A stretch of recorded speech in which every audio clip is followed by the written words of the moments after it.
సిద్దిపేట జిల్లాలోని హుస్నాబాద్ను పర్యాటక ప్రాంతంగా అభివృద్ధి చేయడానికి మంత్రి పొన్నం ప్రభాకర్ ప్రత్యేక దృష్టి సారించారు. జిల్లెళ్లగడ్డ సమీపంలోని అడవిలో 36 గుట్టల సమూహాన్ని పార్కుకు అనువైన ప్రాంతంగా గుర్తించారు. 10 కోట్ల రూపాయలతో అర్బన్ ఫారెస్ట్ పార్కును నిర్మించడానికి ప్రభుత్వం అనుమతులు ఇచ్చిందన్నారు.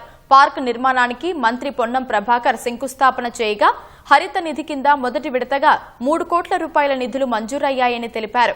2 ఏళ్లలో పార్కు పనులు పూర్తి చేయనున్నామని అధికారులు చెబుతున్నారు.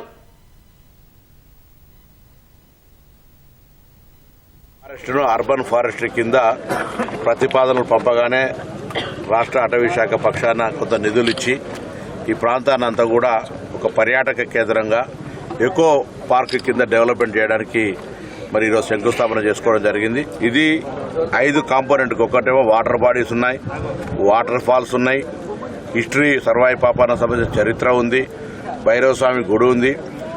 తెలంగాణ మొత్తంగా ఎవరైనా ట్రెక్కింగ్ చేయాలంటే ఇంతకంటే కన్వీనియంట్ నియర్ బై ప్లేస్ లేదు. ట్రెక్కింగ్ దగ్గర నుంచి వాటర్ బాడీకి వెళ్లాలన్నా, సర్వాయి పాపన్న కోటకి వెళ్లాలన్నా, రాయికాల వాటర్ ఫాల్కి వెళ్లాలన్నా, మహాసముద్రం కంటే వాటర్ బాడీ దగ్గరికి వెళ్లాలన్నా అన్ని రకాలుగా టూరిజంకు సంబంధించి ఒక ఎకో టూరిజంతో పాటుగా ఒక beautiful walking track, children's play ground కూడా ఏర్పాటు చేసే విధంగా చర్యలు తీసుకుంటా ఉన్నాం.